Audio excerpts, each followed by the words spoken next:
সুপ্রিয় শিক্ষার্থী বন্ধুরা, আমি সাউদ আমিন অনিক স্বাগতম জানাই তোমাদের টেকনিক ইজি এডুকেশনে। চলে আসলাম তোমাদের সামনে আবারও একটি বোর্ডের সৃজনশীল কোশ্চেনের সমাধান নিয়ে। প্রথমেই আমরা যেটা দেখতে পাচ্ছি সেটা হচ্ছে আমাদের উদ্দীপকে 4টা বিন্দু দেওয়া আছে, আর সেই 4টা বিন্দু হচ্ছে আবার একটা চতুর্ভুজের শীর্ষবিন্দু, চতুর্ভুজের শীর্ষবিন্দু। ওকে, খুবই ভালো কথা। উদ্দীপক এখানেই শেষ। এরপরে আমরা চলে আসি আমাদের প্রথম যে কোশ্চেনটা বলা হয়েছে সেই কোশ্চেনটা আমরা দেখি কি বলা হয়েছে। বলছে পি কিউ রেখার ঢাল নির্ণয় করো। পি কিউ রেখার ঢাল। এখন ভাই পি কিউ বিন্দু কোথায় পাবো? এই যে উদ্দীপকে পাবো। দেখো উদ্দীপকে কিন্তু দেওয়া আছে পি বিন্দু দেওয়া আছে 1,5, কিউ বিন্দু দেওয়া আছে 4,5। তার মানে তোমাকে এখন কি করতে হবে? পি কিউ রেখার ঢাল বের করতে হবে। তাহলে বিন্দু জানো, রেখার ঢাল কিভাবে বের করতে হয় বলো তো?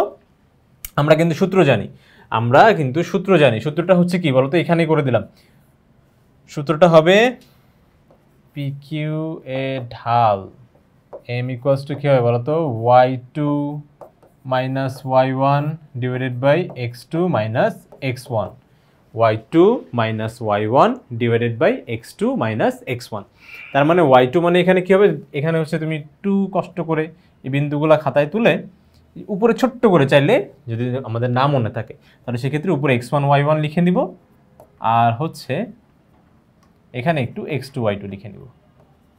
যদি আমাদের বুঝতে অসুবিধা হয় তাহলে সেক্ষেত্রে আমরা এই কাজটা করে নিব, পেন্সিল দিয়ে লিখবো, পরে দরকার হয় মুছে দিব। ওকে, y2 মাইনাস y1 তার মানে কি 5 মাইনাস 5, y2 মাইনাস y1 মানে 5 মাইনাস 5।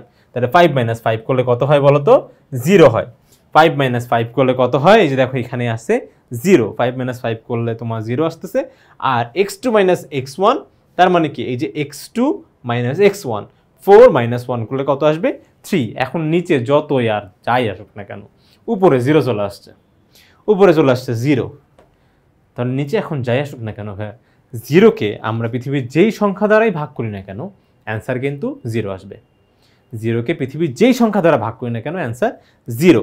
আচ্ছা, এখানে আবার একটা কনসেপচুয়াল ব্যাপার চলে আসে, সেই ব্যাপারটা আমি তোমাদের একটু বলে দিই। ব্যাপারটা হচ্ছে যে 0/3 এটা একটা মান, 0/3। আরেকটা মান হচ্ছে 3/0। দুইটাকে এক? দুইটা কিন্তু এক না। ওকে, দুইটা কিন্তু কখনোই এক না। এখানে বলা হচ্ছে যে তোমার 0কে 3 দিয়ে ভাগ করো, 0কে 3 দিয়ে ভাগ করো। আর এখানে বলা হয়েছে যে তোমার 0 দিয়ে 3কে ভাগ করতে বলা হয়েছে। ব্যাপারটা কি এক হলো? ওটাও কিন্তু এক না। তো এই যে তোমার হচ্ছে 0কে আমি যদি ভাগ করি, দেখো ভাইয়া এখানে হচ্ছে আমি 0 ভাগ দিলাম, তাহলে এখানে কি হবে বলো তো ভাইয়া? 3। আর হচ্ছে যদি 0 আমি গুণ করি তাহলে সেক্ষেত্রে কি এখানে 0 আসে না, তাই না ভাইয়া? ভাগটাকে আমরা এভাবে করি না? তাহলে দেখো এখানে কিন্তু অ্যান্সার কি আসতেছে বলো তো? 0। তাহলে 0কে যদি আমি 3 দিয়ে ভাগ করতে বলি তাহলে অ্যান্সার আসবে 0। কিন্তু এখানে বলছে 0 দিয়ে 3কে ভাগ করো। ভাই এখানে তুমি 1 আনো, তাও ওই যে 0 আর 1 গুণ করলে কি হবে? এই যে 3 থেকেই যাবে।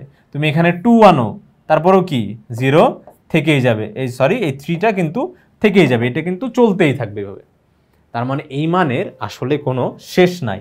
তার মানে এইটার অ্যান্সার হবে 0, কিন্তু এইটার অ্যান্সার হবে ইনফিনাইট, মানে সারা জীবন চলতেই থাকবে। ঠিক আছে? আচ্ছা, এই ব্যাপারটা আমার মনে হলো তোমাদেরকে একটু অবগত করা বা বোঝাই দেওয়া জরুরি। আশা করি তোমরা বুঝতে পেরেছ। এখন আমরা চলে যাব আমাদের ক নম্বর কোশ্চেনটা সমাধান করা শেষ। এটার হচ্ছে ঢাল হবে 0। ওকে, এখন আমরা চলে আসি খ। আচ্ছা, ঢাল কিন্তু 0 হতে পারে, কখনো কিন্তু এটা ভেবো না যে ঢাল কীভাবে 0 হলো। ঠিক আছে, ঢাল কিন্তু 0 হতেই পারে। ঠিক আছে, আচ্ছা এরপরে দেখো খ নম্বর কোশ্চেনটা। ঠিক আছে, খ নম্বর কোশ্চেনে আমাকে যেটা বলা হয়েছে বলছে পি কিউ আর এস চতুর্ভুজটি সামান্তরিক না আয়তক্ষেত্র তা নির্ণয় করো।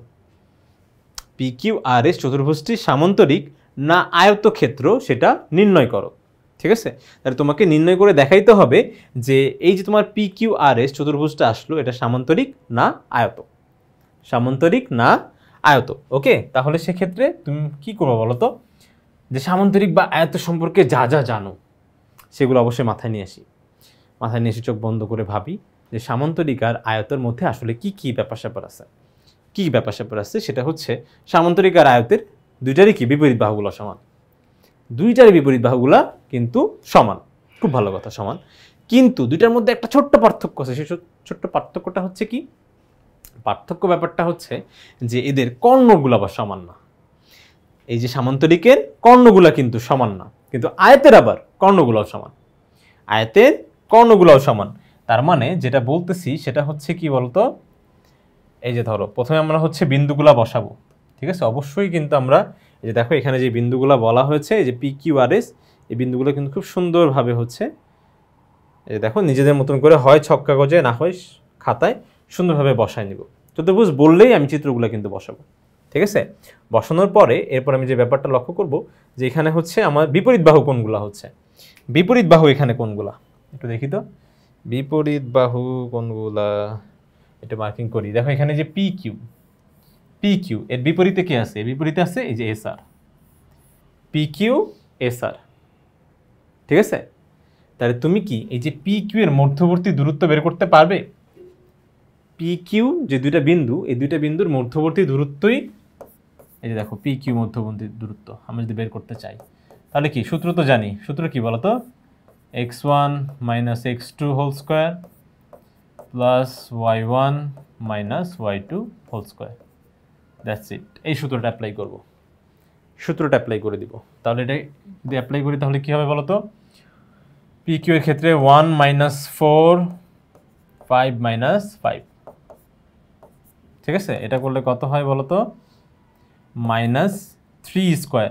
তাহলে মাইনাস 3কে যদি আমি বর্গ করি তাহলে সেক্ষেত্রে এটা কিন্তু আমার বলো না যে ভাই স্কোয়ার আর রুট কাটাকাটি হয়ে গেল, কাটাকাটি হলে এখানে হচ্ছে মাইনাস 3, দূরত্ব কখনো মাইনাস 3 হয় না, দূরত্ব কখনো ঋণাত্মক হবেই না, 3 হতে পারে মাইনাস হতে পারে না, ঠিক আছে?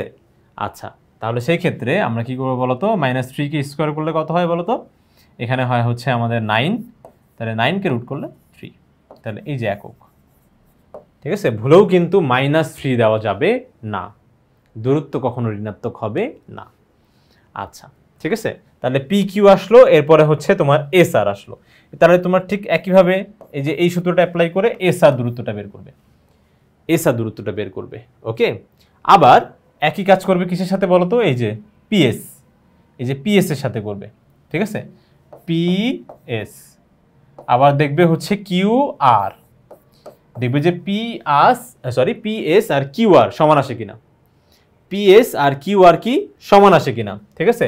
এখানে যেরকম পি কিউ যেটা আসছে এস আরও সেটাই আসবে, পি কিউ আর এস আরটা একই আসবে, এখানে পিএস আর কিউ আরটা একই আসবে, ঠিক আছে? দূরত্বটা একই আসবে। এখন কথা হচ্ছে যে এটা তো আমি বুঝলাম যে সামান্তরিক আর আয়তের বিপরীত বাহুগুলা সমান হয়, তাহলে এটা এখনো পর্যন্ত হয় এটা সামান্তরিক, না হয় এটা আয়ত। এখন লাস্ট যে মোমেন্টে আমরা বুঝতে পারবো এটা সামান্তরিক না আয়ত, সেটা হচ্ছে কর্ণ দিয়ে, কর্ণ দিয়ে। তাহলে আমরা একটু কষ্ট করে কী করবো বলতে ভাই, এই যে কর্ণটা বের করে নেব, এই যে পি আর, এই যে পি আর কর্ণটা, ওকে? পি আর হচ্ছে একটা কর্ণ, এটা কিন্তু অবশ্যই একটা সরলরেখা, হ্যাঁ?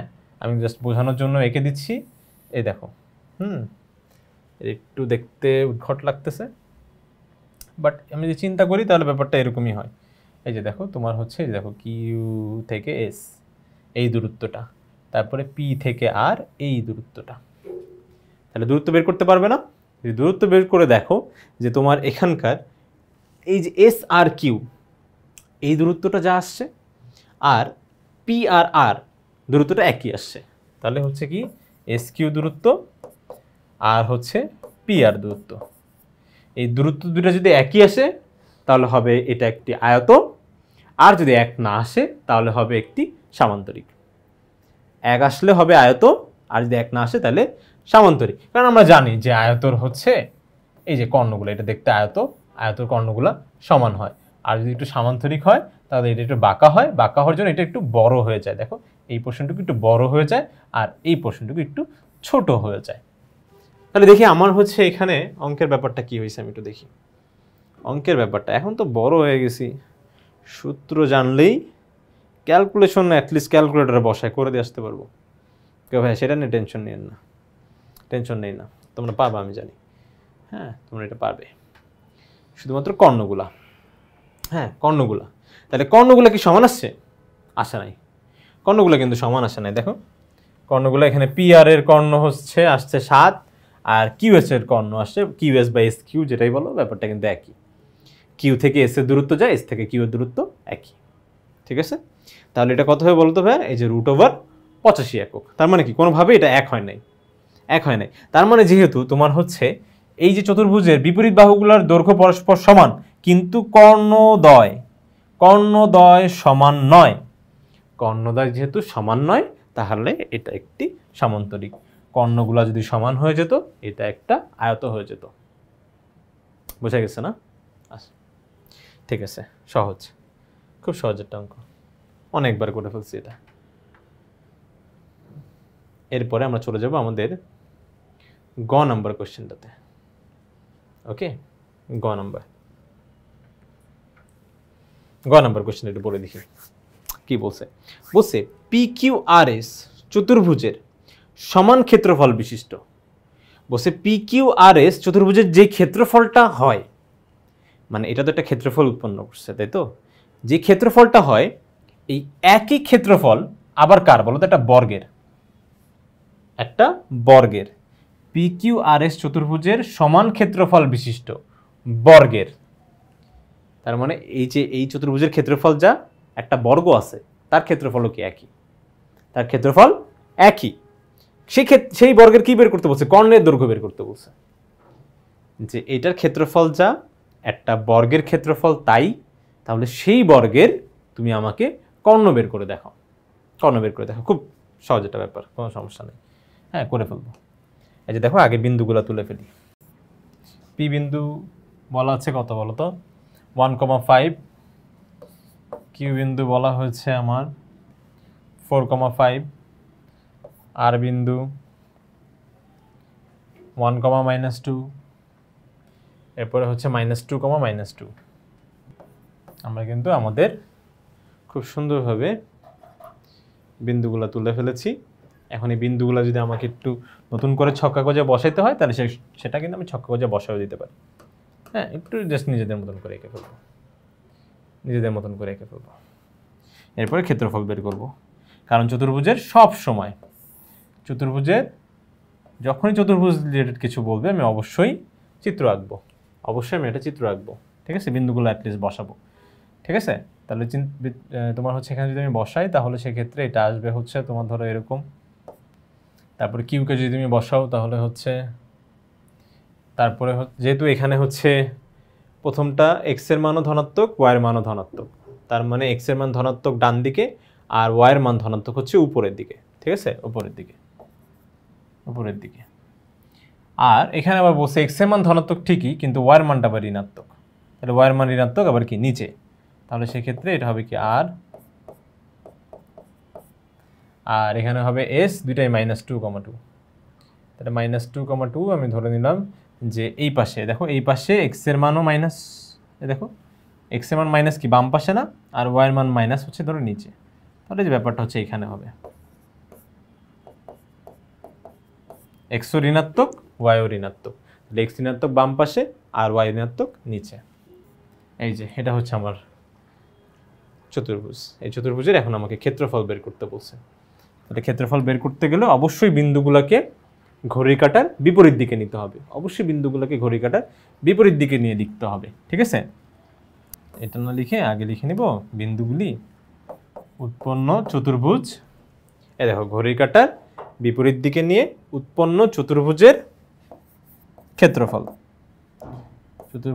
ক্ষেত্রফল কি হবে বলতো? এই যে হাফ দিয়ে যে মোরলাস যেই বিন্দু থেকে শুরু করছি আবার ওই বিন্দুতেই কি বলতো ফিরে আসতে হবে।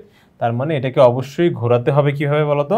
এই যে এইভাবে ঘুরে আবার এখানে, নাহলে তো আমি একটা চতুর্ভুজ পাচ্ছি না। দেখো এইভাবে যদি না ঘুরি তাহলে কিন্তু আমি কখনোই চতুর্ভুজ পাবো না। তাহলে আমাকে প্রথমে পি বিন্দু থেকে এস বিন্দুতে যেতে হবে, তারপরে এস থেকে আর এ, তারপরে আর থেকে কিউ। এখন আমি যদি এই পর্যন্তই থেমে যাই তাহলে আমার চতুর্ভুজ হলো না কিন্তু, তাহলে আমাকে কিন্তু আবার এই যে পি বিন্দুতে ফিরে আসতে হবে। যদি আমি ফিরে না আসি তাহলে কিন্তু চতুর্ভুজ হবে না।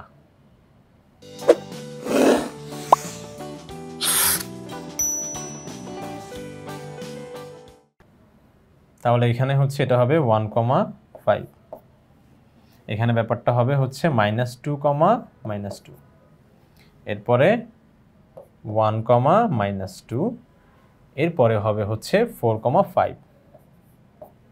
এই যে ঘড়ির কাঁটা বিপরীতে যাচ্ছি, ঠিক আছে? তারপর যেই বিন্দু থেকে শুরু করছিলাম ওই বিন্দুটা আবার আবার হ্যাঁ 1,5, ঠিক আছে। এরপরে ক্লোজ করে দিব, ক্লোজ করে দিয়ে এখন যেই হচ্ছে একটা গল্প শোনাবো, আমাদের সফলতার গল্প, যেটা শুরু হয় ব্যর্থতা দিয়ে, ব্যর্থতা দিয়ে। তাহলে আগে হচ্ছে যেইভাবে এইভাবে এইভাবে এইভাবে গুণ করে নিব, তাই তো। ব্যর্থতা, ব্যর্থতা কি নিচের দিকে না, ডাউনফল নিচের দিকে হয়, তার মানে এটা গুণ করলে কত হয় -2, যে চিহ্ন আছে সেই চিহ্ন হয়ে বসাই দিব। 2 দুগুণা 4, মাইনাসে মাইনাসে প্লাস, +4, তারপরে 5, তারপরে 20 হয়ে যাবে, ঠিক আছে। এরপর একটা মাইনাস দেওয়ার পরে এরপর আমরা আমাদের সফলতা বলবো। আগে ব্যর্থতা, তারপরে কি সফলতা। সফলতার গ্রাফটা কি, এই যে উপরের দিকে যাবে, উপরের দিকে। উপরের দিকে গেলে কি, এই যে এটা, তাহলে কি হবে -10, এই দিকে গেলে কি হবে -2 অক্ষে -2, তারপরে -8, এরপরে 5 +5, যে চিহ্ন থাকবে ওই চিহ্ন, শেষ। এখন কাজ হচ্ছে একটু ক্যালকুলেশন করে নাও, ক্যালকুলেশন করে নেই, দেখি তো আমার কি আসে ক্যালকুলেশনে। আমরা কিন্তু এটাও জানি যে আমাদের যে মানটা, সেই মানটা কিন্তু ঋণাত্মকও আসতে পারে, আমাদের ক্ষেত্রফলের মানটা ঋণাত্মকও আসতে পারে।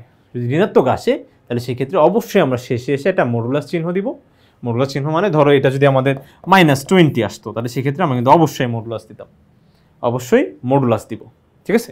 মডুলাস দিয়ে তখন কি করবো বলো তো, -20টাকে +20 বর্গ একক লিখে দিব, যদি আসতো আর কি, যদি এটা আসতো তাহলে এইভাবে লিখতাম, ঠিক আছে। আচ্ছা, মনে থাকে যেন, হ্যাঁ, ঋণাত্মক আসলেই সেটাকে কি এটা মডুলাস দিয়ে দিব, ওকে।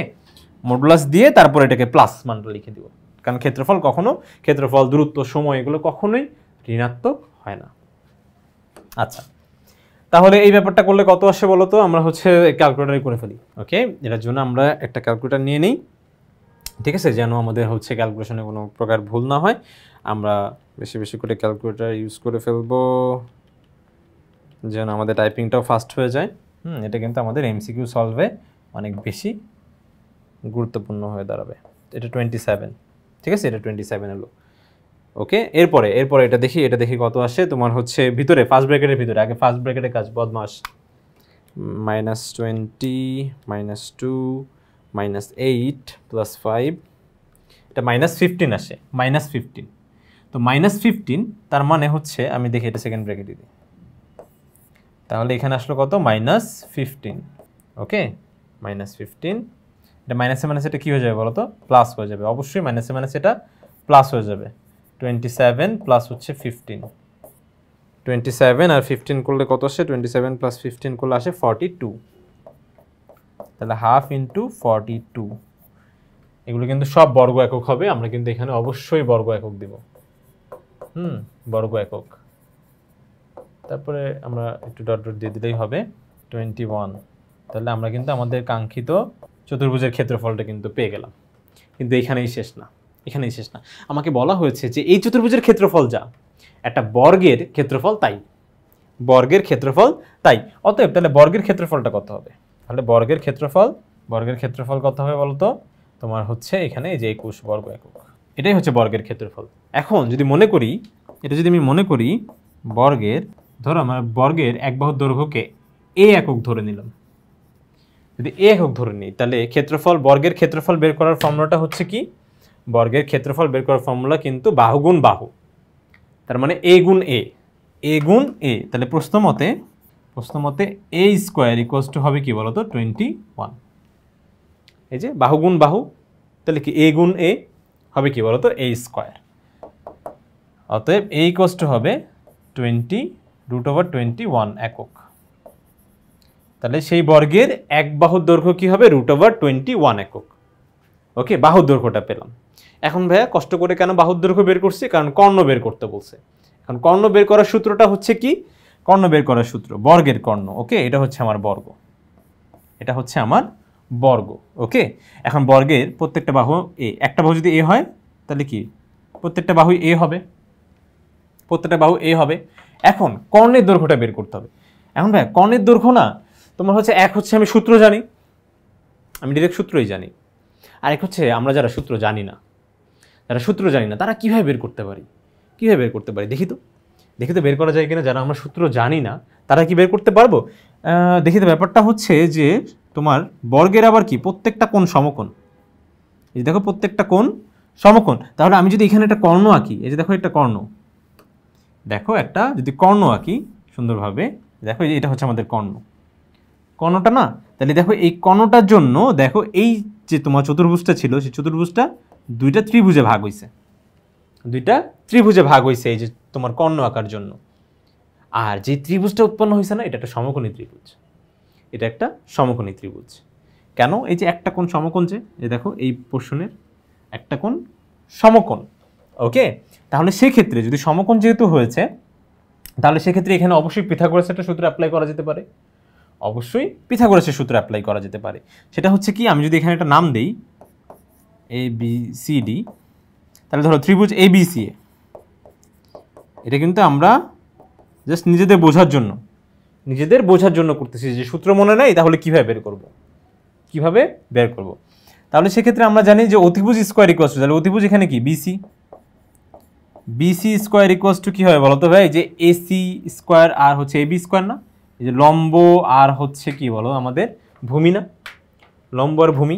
তার মানে কি দুইটাই কি A square plus A square হবে না? দেখো ACও A, ABও A, তাহলে দুইটাই A স্কোয়ার। তার মানে কি এটা হবে 2A স্কোয়ার, মানে দুইটা A স্কোয়ার যোগ করলে তোমার কাছে একটা A স্কোয়ার, আমার কাছে একটা A স্কোয়ার, দুজনে মিলে দুইটা A স্কোয়ার। এরপরে BC স্কোয়ার, তাহলে অতএব BC মানে কি হবে বলো তো ভাই? রুট ওভার, এই যে দেখো রুট, এটা এই পাশে গেলে রুট হবে না? রুট ওভার 2A স্কোয়ার, দেখো রুট ওভার 2A স্কোয়ার। ঠিক আছে, এখন এই রুটটা যখন 2 এর উপর, গাছের ছায়া সবার উপর পড়বে, যখন রুটটা 2 এর উপর পড়বে তখন রুট 2, যখন A স্কোয়ারের উপর পড়বে তখন কি বলতো? স্কোয়ার আর রুট কাটাকাটি হয়ে গেল রুট 2A। এটাই দেখো, অতিভুজ মানেই হচ্ছে এখানকার কর্ণ। তাহলে কর্ণ বের করার সূত্র কি হবে?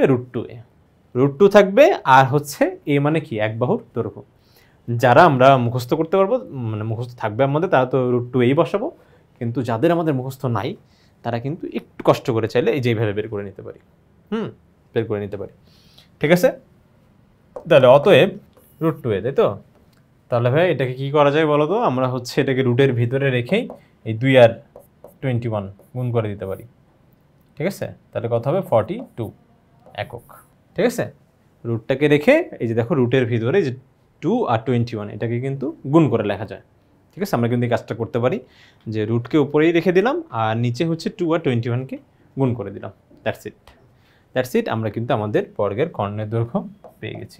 আচ্ছা, সবশেষে তোমাদের জন্য আরেকটা কথা, সেটা হচ্ছে অনেকের মনেই হচ্ছে এই বিষয়টা নিয়ে একটু, যে PQ রেখার যে ঢাল, এই ঢালটা যে আপনি 0 বের করলেন, ঢাল 0 ব্যাপারটা কেমনভাবে হয় একটু যদি বলা যায় বা একটু যদি তোমাদের একটু বোঝানো যায়, আমার মনে হবে তোমাদের একটু সুবিধাই হবে। ওকে, কোশ্চেন রিলেটেড না, দেখো আমাদের কিন্তু সৃজনশীল কোশ্চেন সমাধান শেষ, শুধুমাত্র ব্যাপারটা কিভাবে হয়। এখন ধরো একটা সরলরেখা, এটা x অক্ষ, এটা y অক্ষ। ধরো একটা সরলরেখা, এই যে দেখো x অক্ষের সমান্তরালে চলে গেছে, একটা সরলরেখা এসে x অক্ষের সমান্তরালে চলে গেছে, সমান্তরাল দিয়ে। সমান্তরাল মানে জানো তো, যে সারা জীবন একই দূরত্ব মেনটেন করে চলবে, যতদিন ওরা একসাথে চলবে একই দূরত্ব মেনটেন করে চলবে, কখনোই একে অপরকে ছেদ করবে না। ঠিক আছে, কখনো একে অপরকে ছেদ করবে না। তাহলে সেই ক্ষেত্রে যদি x অক্ষের সমান্তরাল হয়, x অক্ষে যদি সমান্তরাল হয়, তাহলে সেই ক্ষেত্রে আমরা তো জানি যে তোমার ঢালের যে আমাদের ঢালের যে সংজ্ঞাটা, সেই সংজ্ঞাটা আমাদের বলে দেয় যে কোনো সরলরেখা, দেখো বন্ধুরা হচ্ছে আমি এখানে ঢালের সংজ্ঞাটা লিখে ফেলেছি, যে কোনো সরলরেখা x অক্ষে ধনাত্মক দিকের সাথে যে কোণ উৎপন্ন করে তার ট্যানজেন্টটি কি হবে?